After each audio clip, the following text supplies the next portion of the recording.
Online learning gives us an amazing opportunity. It gives us flexibility. It gives us control over how we're going to learn. And my name is Dr. George Hanshaw, and we are going to look at 5 strategies of how you can thrive in this online environment. And when I say thrive, I mean from a perspective of well-being and your ability to learn quickly, better, and help that learning stick. And keep in mind that all of these tips and strategies are evidence-based. So let's jump into the first strategy. The first tip is to establish a routine. Establishing routines are hugely important because part of discipline is a routine, because we're not always going to be highly motivated to study or do everything we can. But if we have it in a routine, a habit, if you will, then we're going to just kind of perform. We're going to do it. We're going to move forward with whatever that is. So here's my routine that I do every single day. So the night before, I have a whiteboard that I'm looking at. It's on the wall opposite of me, and it has my goals and priorities for the day. Yes, goals and priorities.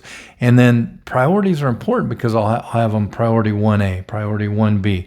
Priority 2 is not as important as the priority 1s. But if I get all these priority 1s done, then I can start doing the priority 2. And why is that important? Because when you live and state by your priorities, then you know that you're always doing something that is needed, that is characteristic of something that will help you grow, help you thrive. So have your priorities. Don't get over scheduled with these priorities, because you always want to leave a little bit of room in for flexibility, but it's hugely important. So the first tip is really prioritize and execute. And how I do that is the night before, set up those goals and priorities, and the morning when I walk in, come in and start to prioritize and execute. The second thing is create a dedicated space, or what is your learning space? And this is interesting because yes, you do want to have that dedicated space where you can go in and you can just get into prioritize and execute mode. What I do, my space, wherever I go, I have my noise canceling headsets, and I listen to my 40 hertz binaural beats music. Don't know if it works, but Andrew Huberman says it does. So I listen to it and I just get into prioritize and execute mode in my learning space. And I've created that space within my home here because I work remotely and I study remotely, because yes, I'm always learning something new and always in some type of class. But I also want to give myself a little bit of flexibility and be able to go places, coffee shops, maybe Panera Bread, and study while I'm in sort of a different atmosphere. So to kind of not break that routine that I have these headsets, and it works really well for me. And tip number 3 is a big deal. Maybe this should have been tip number 1, but tip number 3 is a big deal, and is stay socially connected. That doesn't mean that you're on your phone, that you're on your social media networks, things like that, because that doesn't breed connectivity. That does not help you connect with others. It gives you a connection point, that social media does, but you want to actually keep your social connections alive. So go do things. In other words, make sure you are connecting with people face to face in a live setting. That is hugely important, because we don't want to get lost in that remote world, because studies have shown over and over again the negative effects that too much social media has. So you want to get out and get amongst your friends, your peers, your colleagues, and just enjoy some social interaction.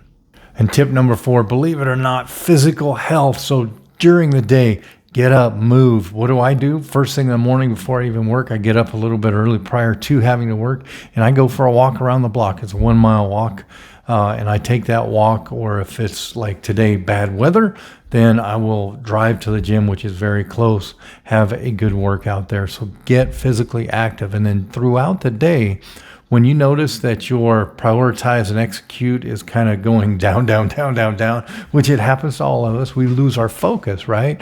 Get up, do a physical activity, do air squats, do push-ups, whatever makes sense for you, whatever fits what you can do. That's really the key point. And the fifth tip is mindfulness. Mindfulness is an amazing way to get us centered on the present, to be present in whatever we're doing. And there's many different ways to do this. You can use mindfulness meditation, prayer. I always recommend prayer because that gets us focused on something greater than ourselves, and it kind of helps us see how we're connected with God and how everything is so much bigger than we are.